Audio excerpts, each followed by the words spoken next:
Good day, everyone. I'm your moderator, Lee Judge, and welcome to today's webinar entitled How Utility Customer Experiences Are Changing with Visual IVR, brought to you by Jacada.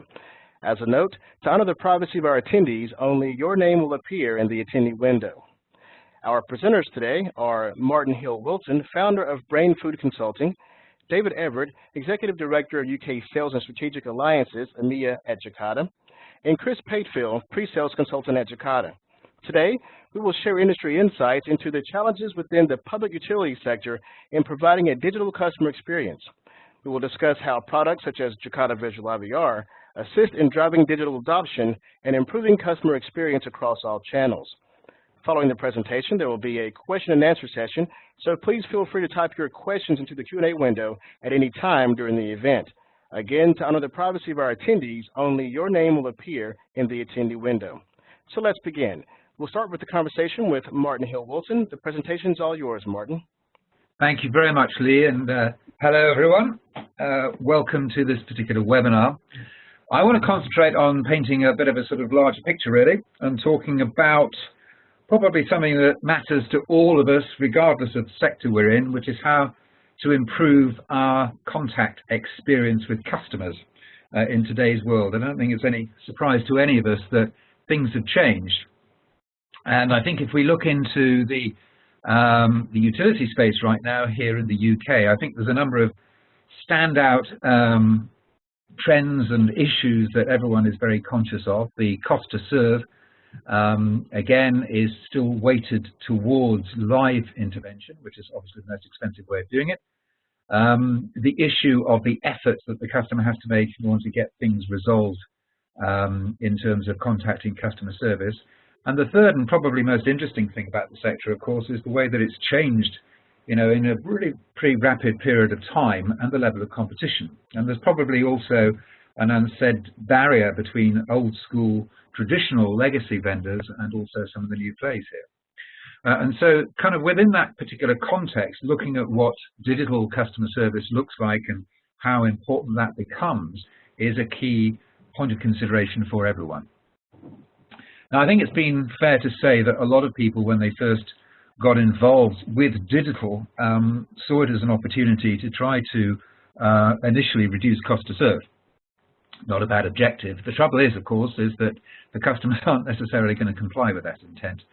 And here's probably a fairly well-known slide by now, but I think it still summarizes an absolutely vital mindset and design principle, which is that if you're going to design something, make sure that you design it in a way that conforms and aligns with what customers want to do, because otherwise they're simply going to default back to getting to what they want and how they want to have it. So, for example, if you design IVR poorly in the old world, you'll probably find people hitting the zero and still talking to your live assistant at the end of the day. So being mindful of that is incredibly important, which leads us then to our first point.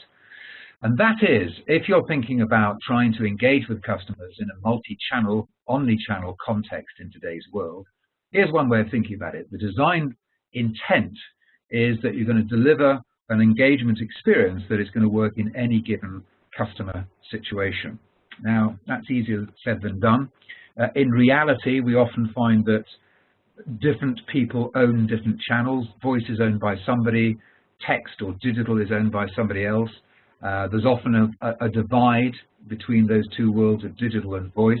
You may well find that it's split out across sites. It may well find that they're split out across partners as well. So trying to create, the ambition of a frictionless experience, one that works incredibly well in a very joined up way is pretty tough to do at the end of the day.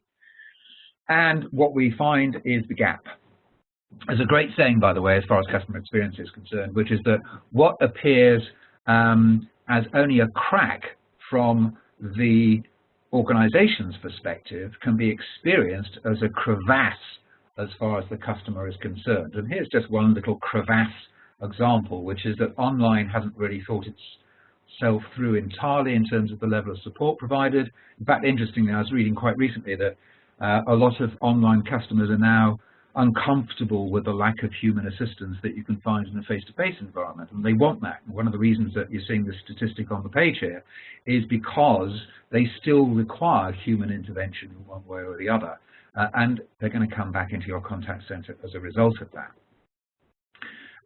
That said, we are not so bad in terms of utilities, and here's an annual survey that I often dip into from Jacada, which gives a very good insight into the different sectors and what capability there is currently across the different channels. And what they actually do is a mystery shopping exercise, and they find out the degree to which those channels are available, the effectiveness of the channel, the accuracy of the information provided, etc., etc. And there's always a gap, and I suppose one of the things that they're always showing here is that there is a terrific difference between the top performing brands within a given sector and the laggards. And in today's world, you really can't afford to be that far behind what your customers can easily experience directly with one of your competitors. And so probably the thing that speaks most on this particular slide here is the lack of consistency in terms of being able to deliver a joined up digital customer experience. So if that's a problem for you and you're interested in that issue, I'd just like to offer this set of ideas to you and hopefully help you evolve the way in which you design an effective omni-channel. And this is the context I want to speak about Visual IVR within. So the three things that we've got to get right in terms of a design framework. The first is the digital profile of customers. And although we often associate the fact that certain generations want to engage with us on certain channels, in other words, older people typically are voice, younger people are always going to be text, it may be true, but it's not entirely true. It's a bit of a stereotype. It's much better to think about your customers in terms of the competency they've developed along the journey towards being digital. And so the question slightly evolves, and it becomes more a question of, so where are your customers going to be within their personal digital journey? And there's quite a lot of that information that you can build from public domain sources. Here's one, which we know well, which is the fact that smartphone ownership has been growing quite dramatically, in fact. And over, again, a relatively short space of time, we are now at a point where less than 12% of us in the UK still walk around with feature phones. It is entirely a smartphone-dominated mobile world. And here's the other associated thing with this, which is an extraordinary point, which is the rise of always connected and fast mobile broadband connection. And again, just to take this as an example of us not really necessarily being up to speed with the behaviors of our customers, I wonder how many organizations between 2013 and 2014 noted that point, that their customers were engaging in this way, and said to themselves, I wonder how many of those customers are in fact trying to communicate with us via smartphone, on the move maybe. How does that then change the way in which we should be organizing the delivery of service as a result of that? There's more data that we can see. Again, another thing that we kind of have in the back of our mind, but it really brings it home to say that, you know, the beginning of a customer journey in today's world is not sitting in a phone queue. Far from it. It begins much earlier than that, looking for the answer in a much more self-service orientated context. You know, if mobile has done anything to us, it's delivered a much greater sense of self-sufficiency as consumers, and that's instinctively where we want to begin, online. And indeed, your ideal hit is that you access the answer you're looking for in a search routine, and you go straight to that answer, and you get it entirely, you know, you just get it sorted there and then. The number of people that have got their SEO organized in their websites and their service portals suggests that we're not quite at that point yet there.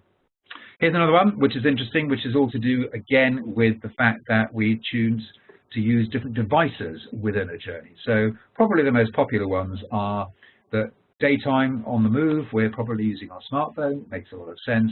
And then when we get home, we're probably going to use a slightly larger screen. In this particular instance, the most popular one is still going to be our laptop.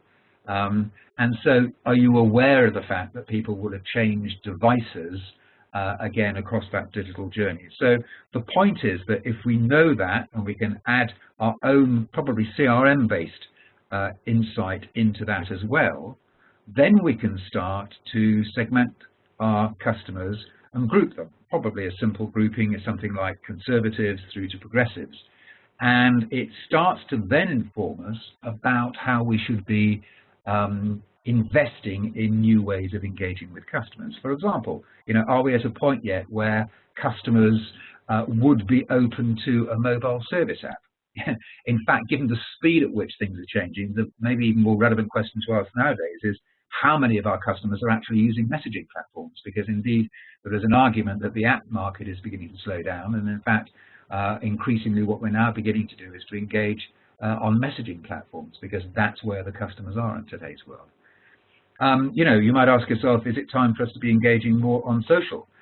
Interestingly, the biggest growth of new internet users in the UK over the last 2-3 years have been 55 to 65-year-olds, interestingly.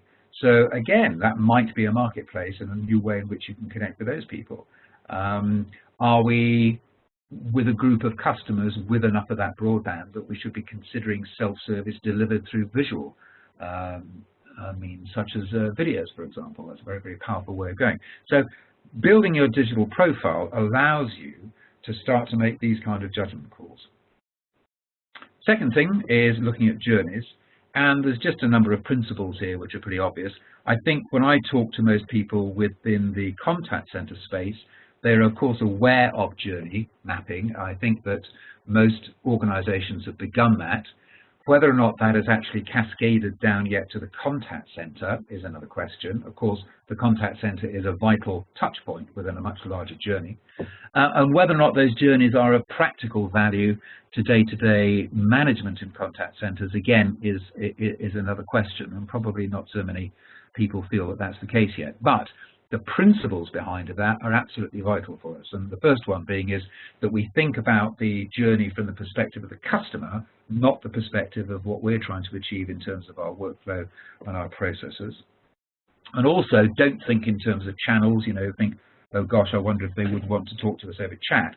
Think first and foremost about the journey, because if you do that, what you need to do, first of all, is to understand within that journey what are the key customer tasks, and the tasks themselves will tell you what kind of channel is most appropriate. So let's just dip in a wee bit before we get to the channel part of the discussion. These are the kinds of questions that you should be asking yourself. What's going to influence somebody, for example, to want to speak to somebody, want to talk to, want to text somebody, being quite happy, for example, with just self-service? And it's these kinds of questions, is it difficult to do, or is it easy to do as a task? And generally speaking, if it's easy to do as a task, I doubt I really want to speak to a human being. But if it's emotional, if it's complex, then probably I do. Does a customer feel expert or novice? Well, you can have one single journey and two segments of customers, one feeling not particularly capable at that particular thing and somebody feeling very capable. There are still people, for example, adopting mobile banking. For them, it's going to be difficult, but for a lot of people, of course, it's a very familiar activity. So have you thought about how you signpost that journey and made it easy for people that still don't know their way around? The emotions associated with the task, that's incredibly important. And again, there's been a real upsurge during this year of a focus on emotion and understanding the dimension of emotion in terms of how it influences decision making, and also the degree to which we can factor that into the way that we provide customer service. So that's an incredibly important one. I mean, things like complaints are quite evidently emotional in their content and their context, but emotion is within every single form of engagement with customers. And do we understand what's going on as far as that's concerned? And then how important is the task? Does it matter, for example, that it's particularly fast? Does it matter that it's accurate? Does it matter that it's absolutely no effort whatsoever, at the end of the day? And those kinds of questions, and indeed getting feedback from customers, starts to inform us about the most appropriate choice that we've got to make. But one thing I would also advise is, even when we're quite clear that, yes, in today's world, a customer wants to be self-sufficient, that they'll be very comfortable having 24/7 access to self-service, that even the best designed self-service journeys can require an escalation to live. So again, just to take the obvious example of online banking, if you go into your online banking app, no problem as far as the experience is concerned, but what you discover isn't what you like, which is that you're minus as opposed to plus. whereas previously you had thought that you were going to be in credit. Now at that point, it's a shock. You might probably don't want to go and try another app at that particular point. You probably want to go and speak to somebody. So always make it simple for people to be able to escalate, again, from self-service into live assistance, because if that's the instinct of the customer, you best facilitate that, because eventually they're going to do that anyway. So think about the infrastructure that helps you to do that, again, in a seamless kind of a way. And then lastly, having made those points, let's think simply about the channels that we have got available to us. I always like to simplify things right the way down to say there's three main ways of engaging. There's voice, there's text, there's video. There's all sorts of different flavors, but fundamentally those are the three options that are available to us. And if you look at the bottom there, it's about, is it live, assisted service, in other words, is it self-service, or are we going to try and anticipate and proactively push? And the things that are available to us it depends really, but we've got things obviously like advisors who are particularly good at voice and video, live engagement. We've got the whole new generation of intelligence assistants and bots. That's very much a growth trend going on right now. There is IVR, which again we're going to see is transformed when you experience it in a visual context as opposed to an auditory context. Then all the choices we've got around text, mail, email, chat, messaging, social, etc., etc., etc. And the distinguishing things as far as all those channels are concerned is whether or not they're real-time or they're delayed. Are they live? Are they automated? Are they restricted, as in Twitter, the amount that you can actually communicate? Unlimited, public, private, push and pull. And those, if you want, are your design options and your palette for then building the way in which you're going to engage with customers. But the one I did want to focus on just very briefly is the visual IVR. And I have to say, one of the reasons I'm actually on this webinar today is I am genuinely enthusiastic about visual IVR because, having been involved in the contact center industry for a good number of decades now, I think IVR has always been a necessity, but on the other hand, not a much loved one from the customer perspective.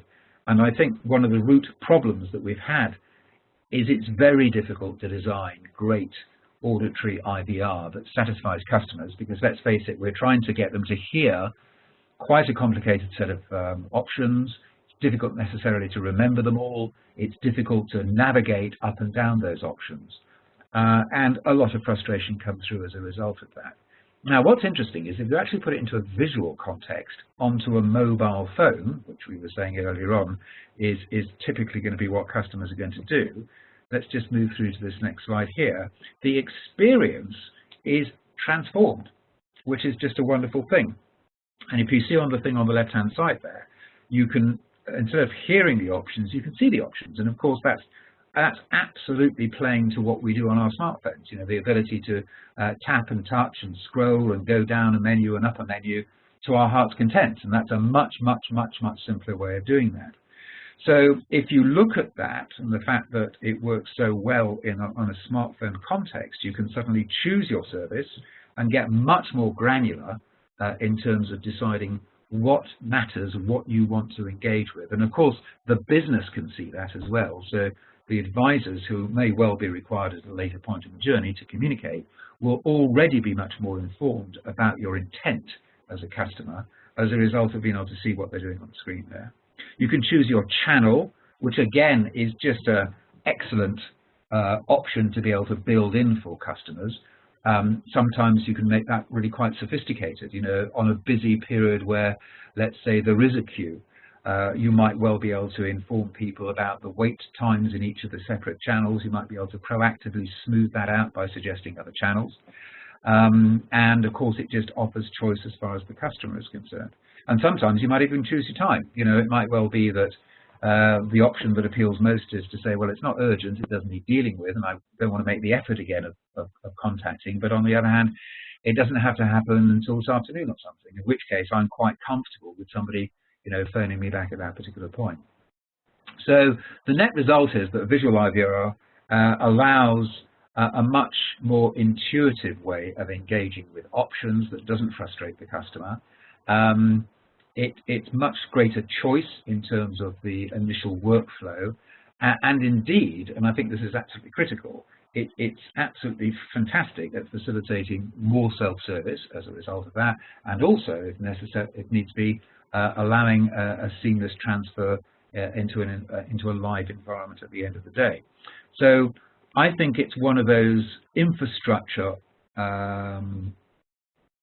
decisions that has to be made, and for my evaluation, I think it works perfectly in this emerging smartphone context that we're beginning to see customers using all the time, and it just transforms the way in which we're doing it. In fact, I think it's the signature for basically doing digital customer service.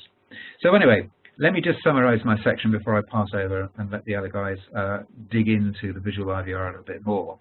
As far as the omni-channel design is concerned, this is still, I think, work in progress, but ultimately the three competencies that we're now trying to get together within our contact center environment is to be able to deliver a unified channel management experience, call that omni-channel if you want, across all those different things, and that is based upon, first and foremost, understanding the journeys that our customers are involved in, and because those journeys keep changing and the way in which we as customers are evolving in our digital use, we need to have a feedback mechanism, which is the voice of the customer, to inform us about what matters to customers and how they're changing in that particular behavior.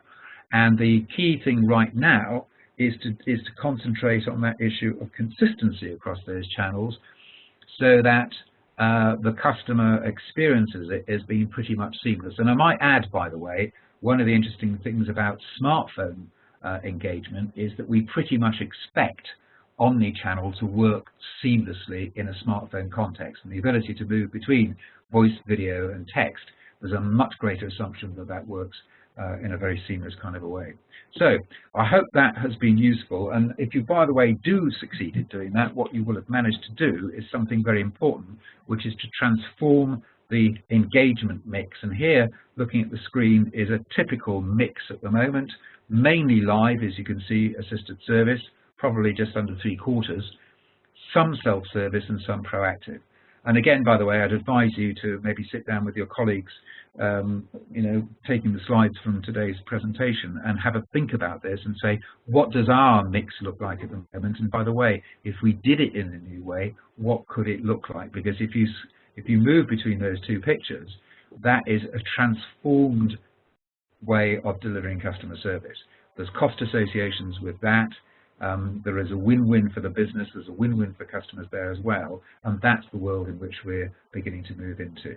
So that all being said, I would like to pass the ball across to David, who I think is going to help us out with doing a demonstration, if I'm right on that. But anyway, thank you very much for your attention so far. Thank you, Martin. It's David here. Actually close, it's Chris that will be carrying out the demonstration for us. So, right, let me just pass the ball then. Thank you. There we go. Thank you very much, Martin. Let me just share my screen.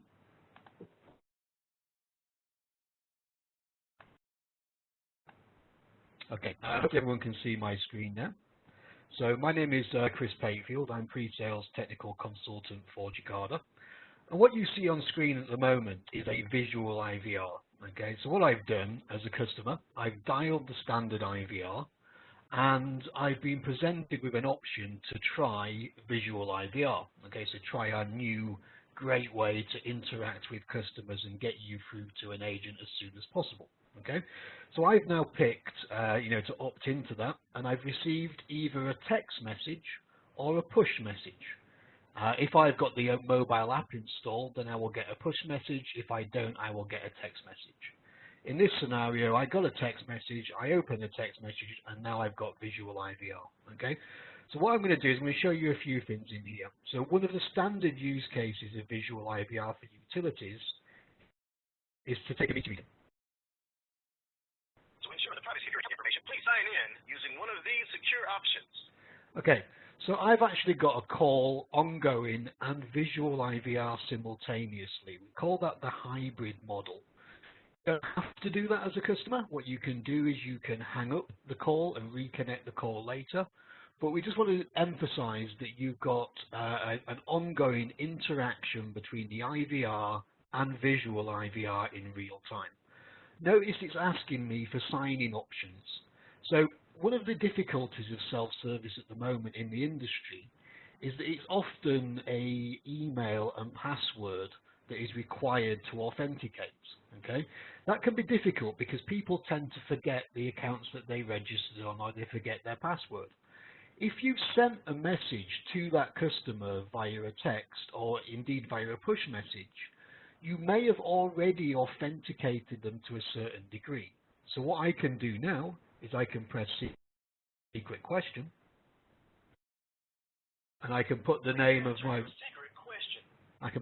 favorite pet, which, as everybody knows, is the 1980s pop group called Bros. Okay, and then I'll get to submit meter reading. Okay, so it's got a video there to explain to people how to submit a meter reading, and I can scroll down a little bit and I can put a meter reading in. So what I'm going to do is I'm going to go 90030 and then click next. Okay, it's now recognized that that was actually a low reading. So what it's asking me to do now as the customer is to upload an image of that meter reading. So I can go ahead and do that. Take a picture. Select from documents. Images. Okay, and there you go. I just select that one. There you go, that's an image meter reading. Okay, so that's something that Visual IVR can do. You could never possibly do that over a standard IVR. You can't do alphanumeric characters over a standard IVR, even if you have voice integration or voice recognition. It's very difficult to do.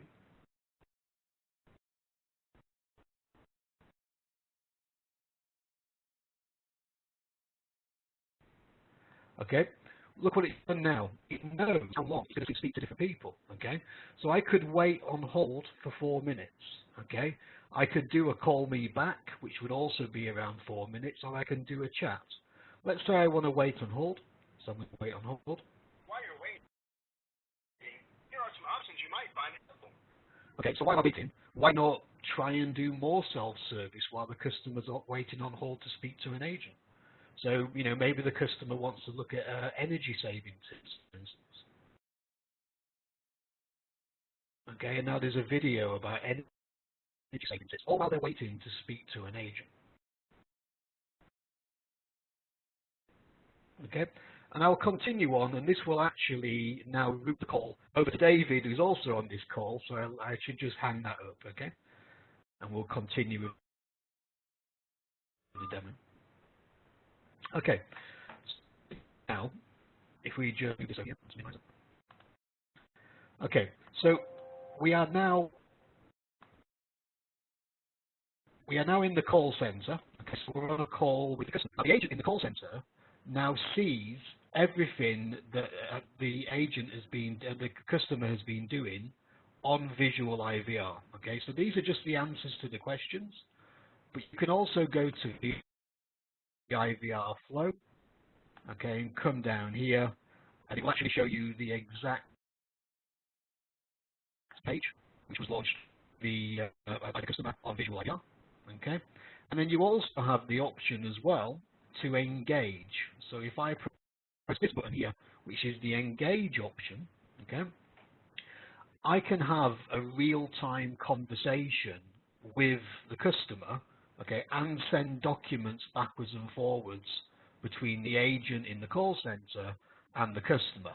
So from my mobile phone, if I just type hello here, okay, you can see what's happened there, right? So I'm the customer, I've just sent a message to the agent. Now we don't call it a chat conversation because Jacada are not a chat vendor. We call it engage. So it's engaging the agent with the customer and sharing documents. Okay. Hopefully you've got an idea now of what Visual IVR is. And I'd like to now pass over to David, who will show you how exactly we make this happen for customers in reality today. Thank you. Thanks, Chris. If you can just pass the ball to me. I will pass the ball. Thank you, Deb.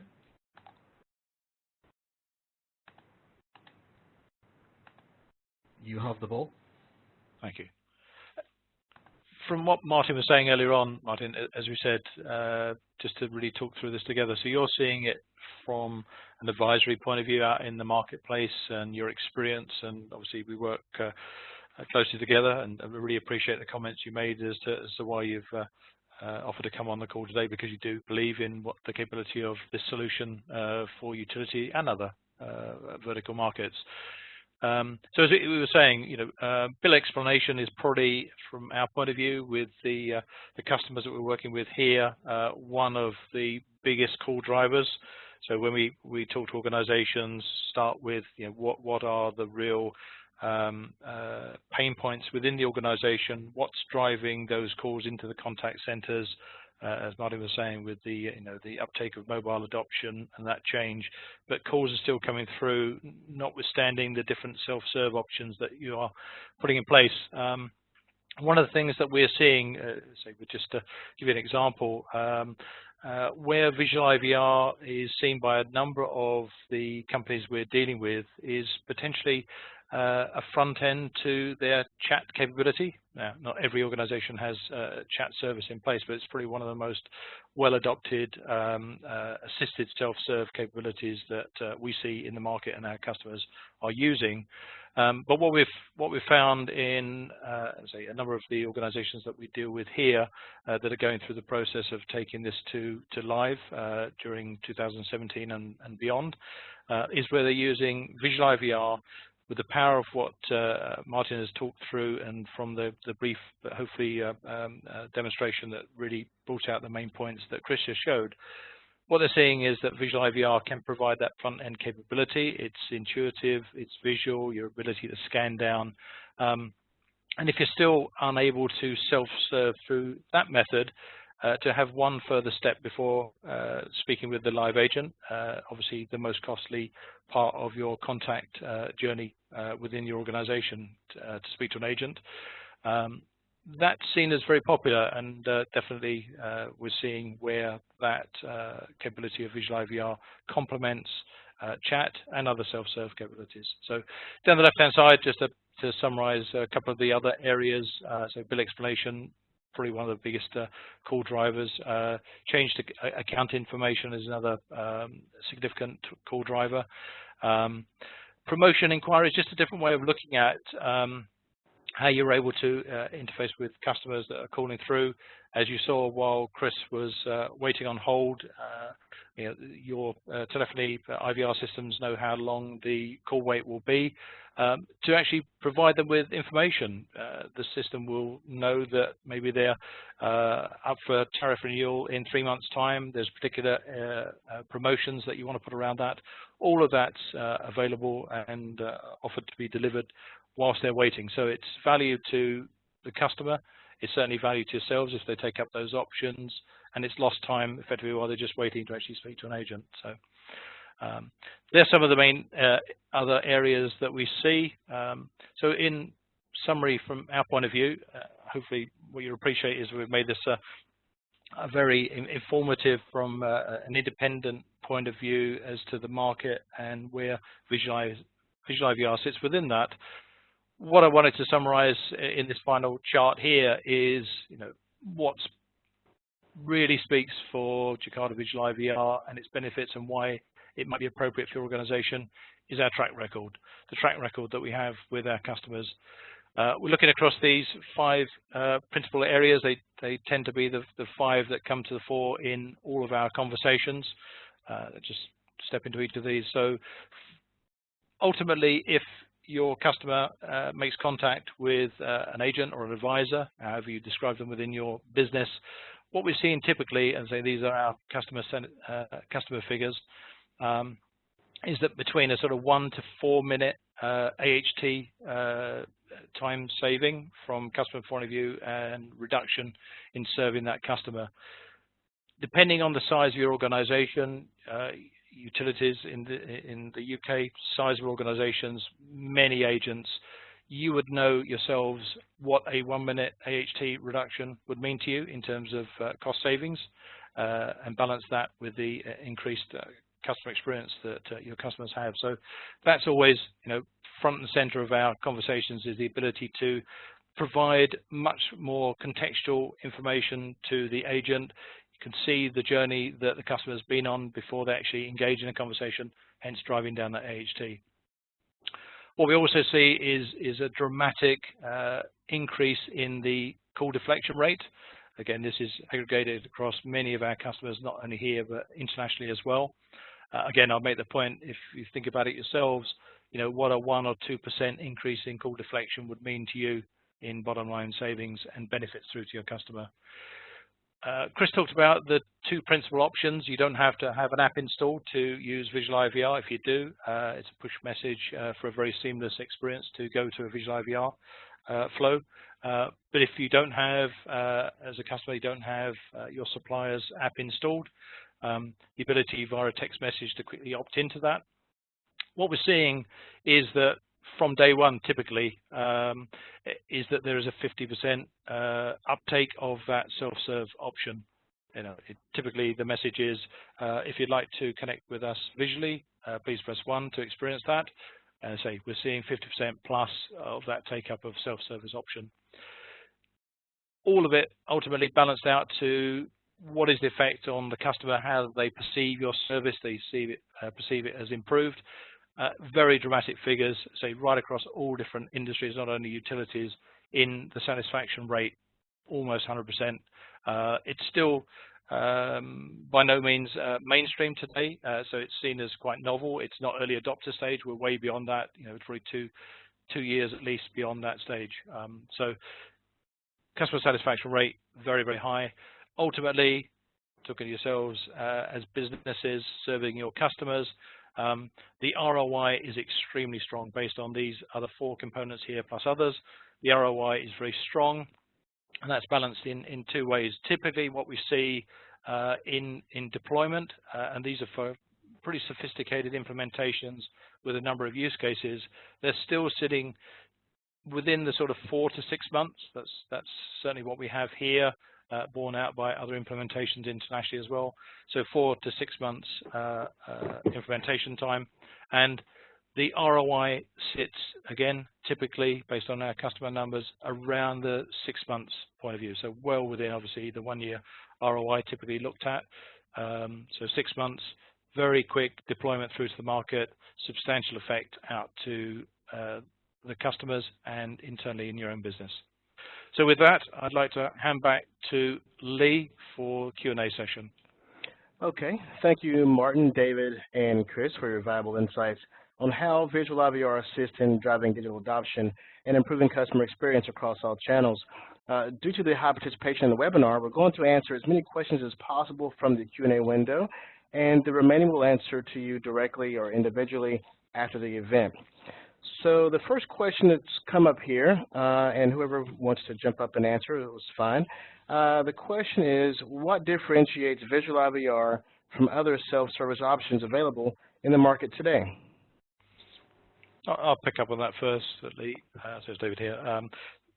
What we're seeing are probably 3 main things that we're told differentiates us in the marketplace, which is, first and foremost, it complements the other self-service channels that are already in place. Typically all of our engagements with prospective customers and customers, they're a certain way down their journey in implementing self-serve omni-channel capability. So we've got to fit within that. And what we see and what we know is how we complement other channels. I've mentioned chat already as a major one particularly. So complementing other channels. It's certainly not a siloed channel. It aggregates across those other self-serve channels. And as I just mentioned, again, Visual IVR differentiates itself by means of the relative speed to implement and the speed of return within the business. I don't know if the other guys have got any comments on that. Martin? Yeah, I mean, the thing I would say is that I think that whilst we have still got significant number of customers targeting the contact center, then the only thing that you can do in terms of self-service is traditional IVR. And again, it almost gets lost in the title because it's called Visual IVR, but I was just reflecting on the fact that it is so much faster to scan your options visually than it is auditorily. I think that probably is the most singularly important thing, that in large-scale contact centers, which certainly utilities represent, you are going to have some form of gatekeeping in order to be able to control and triage. And if that's the case, you need to find one that suits the temperament and the mood of modern customer. And that is that they feel that they're in control of it, they're not subject to it. It generates options and it enables them to do what they most want to do, which is to be in control of their experience and to get it fast, seamlessly, and all the rest of the stuff. So I would say the fact that it has become a visual medium perfectly allows a contact center to move out of a legacy environment into a digital one. And I think to that extent, that's its uniqueness and the significance at this particular point in time along this whole transition path. Yeah, and just to mirror what Martin said there, you know, if we're looking at linking a traditional voice channel to your digital channels, Visual IVR is pretty much the only way forward to do that. And Jacada holds 2 patents on that technology that we'd love to discuss with you after the webinar. Thank you. Okay, we'll move on to our next question. This is a simple question, yet a very important one that we hear a lot. The question is, does Visual IVR require customers to download a mobile app? I'll answer that one. So no, Visual IVR does not require a mobile app. Visual IVR itself is essentially a HTML5 or HTML4 web application, which you are welcome to integrate into your mobile app. We have libraries to do that on both Android and iOS. However, the majority of our customers tend to go the text message route because, you know, not all your customers have the mobile app, especially for utilities in particular. For telcos, yes, they do have the mobile app, but for telcos, possibly not. I don't have the Thames Water mobile app on my phone, for example. So therefore, the text message option is often the best way forward. Other water companies do exist as well, Chris. Many different water companies exist, David, indeed. Yes. But I live in London. I have no choice. There you go.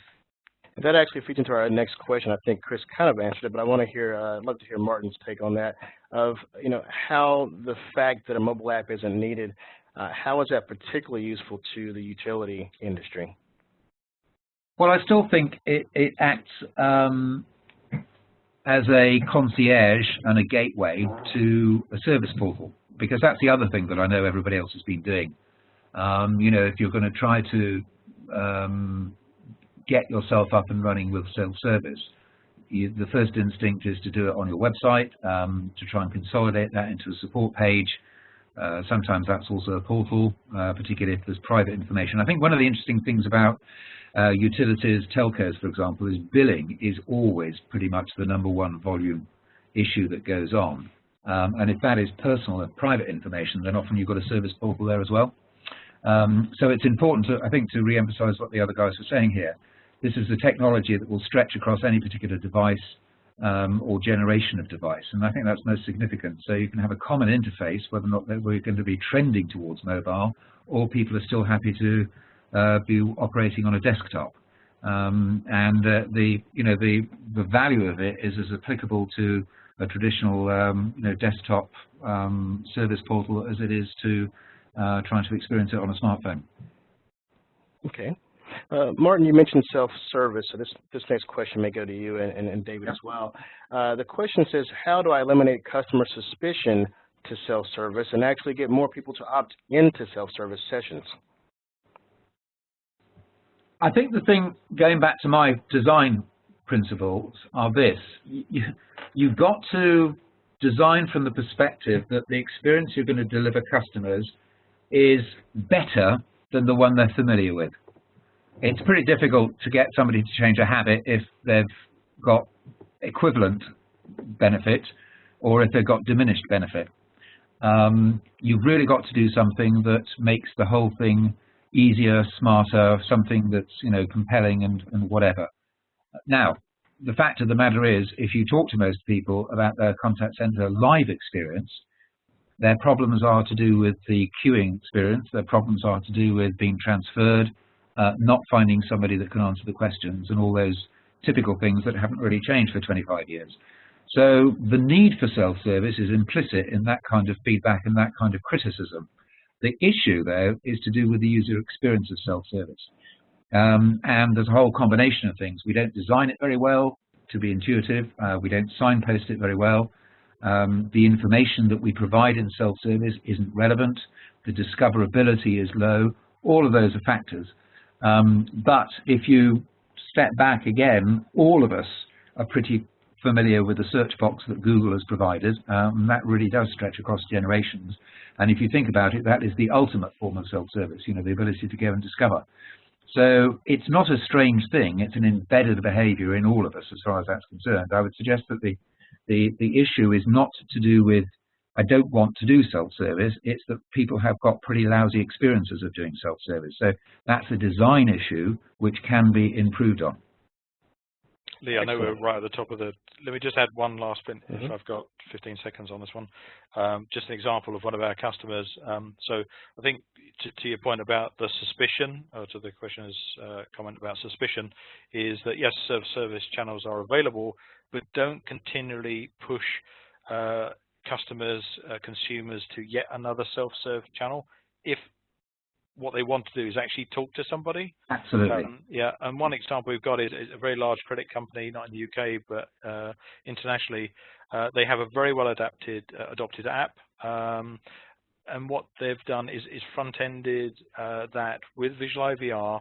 And what they've done, it sounds great, but it's worked so well for them, is that at the bottom of every one of the Visual IVR interaction pages, they give the customer the ability to contact them, to actually speak directly to an agent on every one of the pages.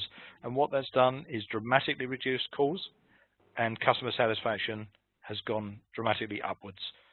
Fantastic. Now, sorry, just to play on that point. So if you design something which is more convenient to the customer, i.e. to self-serve, and maybe easy to escalate, that is perfect feedback that you've got the right channel mix.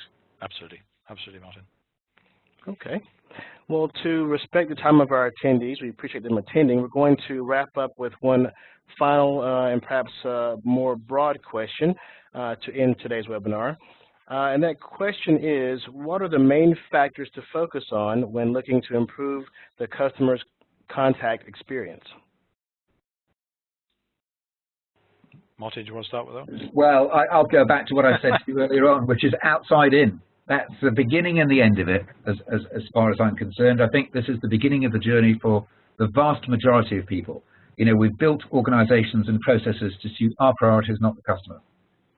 And most organizations are still in the process of understanding customer priorities, of secondly then simplifying journeys, which is what the whole digital transformation thing is about, and then really continuing with two aspects after that. One is effort, and taking Amazon's philosophy that the best form of service is no service, because we've engineered it out. That's a key opportunity that still sits there. Making it proactive so the customer doesn't have to even ask for it. That's in the forthcoming world really of, you know, highly sort of real-time analytics.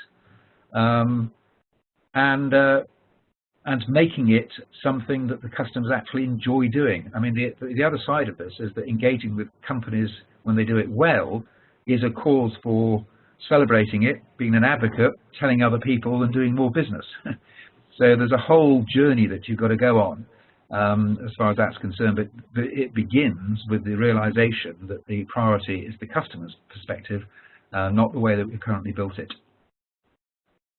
All right. Anything else to add, David?